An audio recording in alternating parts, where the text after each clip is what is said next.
কণ্ঠে একটা তুলসীর মালা পড়তে তোমার লজ্জা করে কেন? যে এই বয়সে কাঠের মালা গলায় দেব? কিন্তু কাঠের মালা গলায় দিলে কি হয় কেউ জানে না। কজনা জানে? একমাত্র বৈষ্ণব সমাজ ছাড়া। এই যে তুলসীর মালা আমরা কাঠের মালা বলি, এই তুলসীর মালাটা সর্বপ্রথম কে সৃষ্টি করেছিলেন? কে সর্বপ্রথম এই মালা তৈরি করে কণ্ঠে ধারণ করেছিলেন? দ্বারকার রাজা কে ছিল?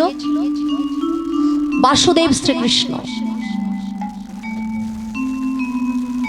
বাসুদেব শ্রীকৃষ্ণ যখন রানী সত্যভামা, সত্যভামা দেখতে বড় সুন্দর ছিল, তো একটু অহংকারও বেশি ছিল,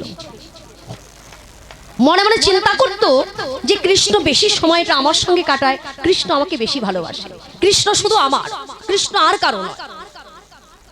তা একদিন মহর্ষি নারদ স্বর্গধামে গেছে। স্বর্গধামে গিয়ে যখন দেবরাজ ইন্দ্রের সভায় গিয়ে দাঁড়িয়েছে, দেবরাজ ইন্দ্র কি করলেন? তার স্বর্গে যে পারিজাত ফুলের বৃক্ষ আছে, সেই ফুলগুলো তুলে একটা মালা তৈরি করে সেই মালাটা মহর্ষি নারদকে পরাতে গেছে। এইবার মহর্ষি নারদ কি করলেন? ওই মালাটি গলায় না পরে রাজনকে বললেন, রাজন, এত সুন্দর মালা, এই মালার উপযুক্ত কণ্ঠ কিন্তু আমার নয়, উপযুক্ত কণ্ঠ হচ্ছে আমার প্রভু। অতএব আপনি একটা কাজ করুন, এই মালাটি আমার বিনারে মস্তকে ভালো করে জড়িয়ে দিন, আমি আমার প্রভুকে নিয়ে গিয়ে গলায় পরিয়ে দেব। এইবার ওই মালা নিয়ে যখন দ্বারকায় এসেছে, প্রভুর কাছে যখন দিয়েছে, ভগবান শ্রীকৃষ্ণকে করলেন ওই মালাটি নিয়ে নিজে গলায় না পরে রুক্মিণীর কাছে নিয়ে গেলেন। রুক্মিণীর কাছে নিয়ে গিয়ে বলছে, রানী, একটা কাজ করো তো, তুমি সজ্জিত হচ্ছ তো এই মালাটা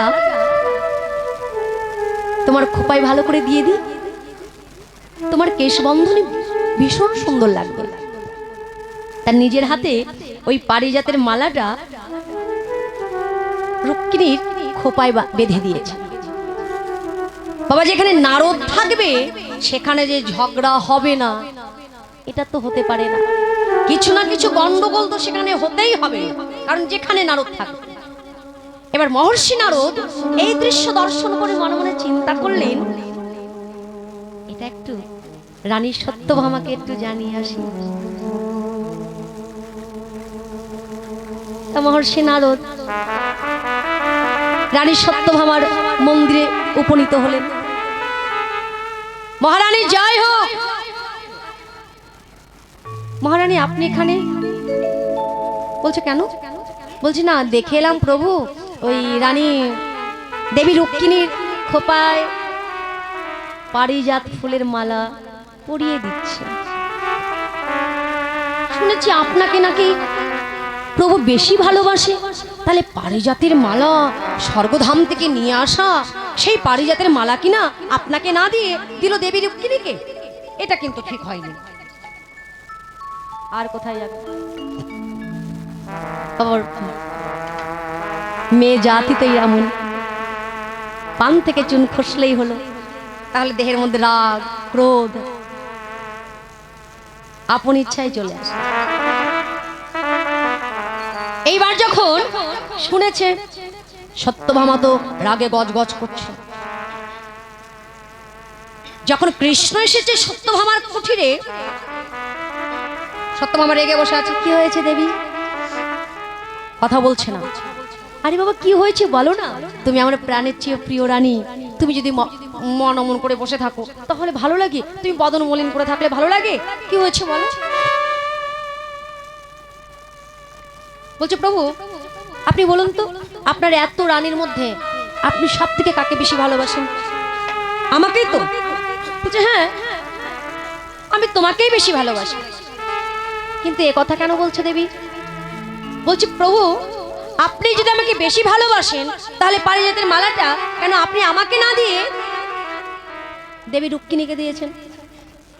বলছো, এই কথা? আরে বাবা, তুমি রাগ করছো কেন? আমি এই মালা থেকে একটা ফুল তোমার জন্য নিয়ে এসেছি। বলছে একটা ফুল?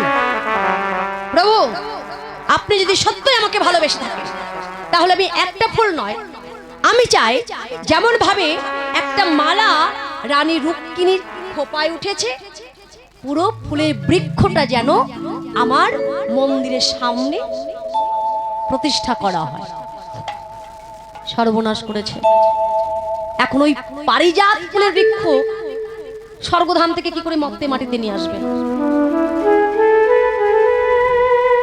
যখন প্রভু মহর্ষি নারদকে দিয়ে সংবাদ পাঠালেন, দেবরাজ ইন্দ্র পরিষ্কার ভাবে বলে দিলেন যে প্রভুকে বলে দিও, প্রভু তো ভালো করেই জানে যে পারিজাত ফুলের বৃক্ষ মর্তে মাটিতে কখনো যাবে না।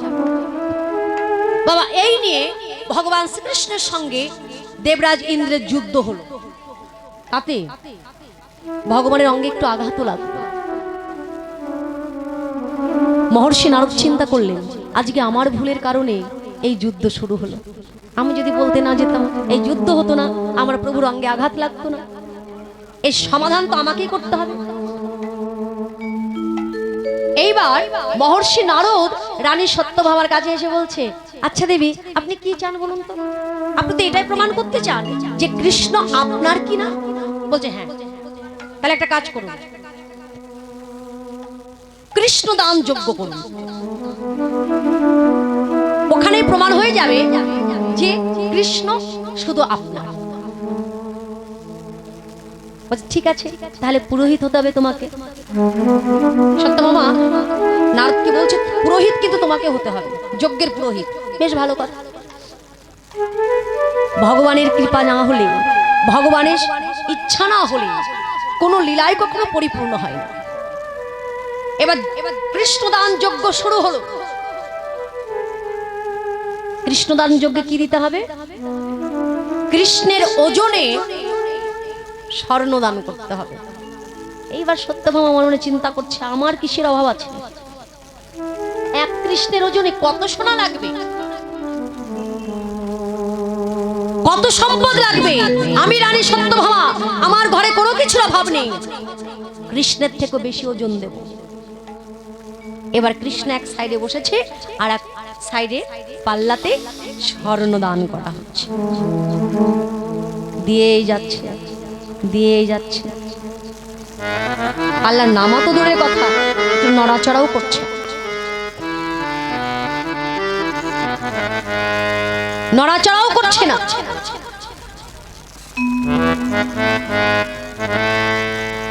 তখন রুক্মিণী এসে বলছে, সত্যভামা, এ কি করছো তুমি? বলছে, দিদি, আমি এখন কি করব?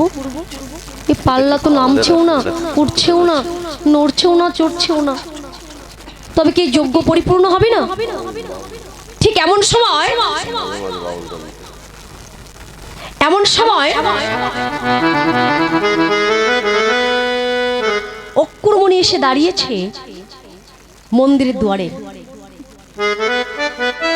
মন্দিরের দুয়ারে দাঁড়িয়ে বলছে, দেবী সত্যভামা, আপনি এত কিছু দিয়েছেন, আপনি কি জানেন না কৃষ্ণকে কি করে পেতে হয়? যদি কৃষ্ণকে পেতে চান, এত সোনা দিয়েছেন, একবার মনে প্রেম ভক্তি জাগ্রত করে ওই দেখুন তুলসী বৃক্ষ, ওখান থেকে একটি পত্র তুলে নিয়ে এসে কৃষ্ণায় বাসুদেবায় গোবিন্দায় নমঃ বলে ওই স্বর্ণের উপরে দান করুন, দেখবেন আপনার মনোবাঞ্ছা পূর্ণ হবে। যেমনই ওই তুলসী পত্র নিয়ে প্রেম ভক্তি দ্বারা ওই স্বর্ণের উপরে দিয়েছে, সঙ্গে সঙ্গে পাল্লা কিন্তু নেমে গেছে। সত্যভামা তুলসী পত্র দেওয়ার সাথে সাথে মনে মনে চিন্তা করলেন, এক তুলসী পত্র দিলে কৃষ্ণকে পাওয়া যায়, যদি পুরো তুলসী বৃক্ষটাই অঙ্গে লাগিয়ে নেওয়া যায়। সত্যভামা নিজে হাতে ওই তুলসী, শুকনো তুলসী বৃক্ষ সুন্দর করে কেটে সেটা থেকে মালা তৈরি করে তিনি সর্বাঙ্গে পরেছিলেন,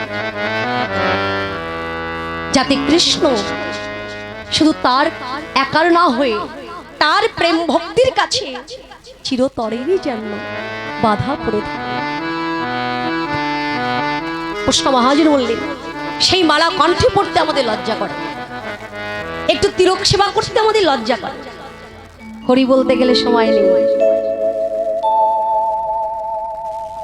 এই নাকি আমরা সনাতন ধর্মের মানুষ।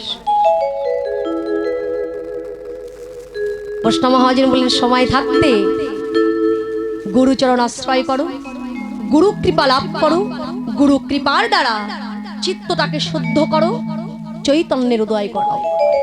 যেদিন তুমি চৈতন্যের উদয় করাতে পারবে, সেই দিন দেখবে তোমার হৃদয় মাঝে তুমি সেই বৃন্দাবনের অপ্রাকৃত মদন মোহনে সর্বশ্রেষ্ঠ লীলা রাসলীলা তুমি আস্বাদন করতে পারছো। আজ যেমন ভাবে আজ আমার মহাপ্রভু ভাগ্যবতী সুরধনী গঙ্গার তীরে দাঁড়িয়ে শুধু ঈশ্বতকম্পিত বনভূমি নয়, পতিত পাবনী গঙ্গাকে ডেকে বললেন, যমুনা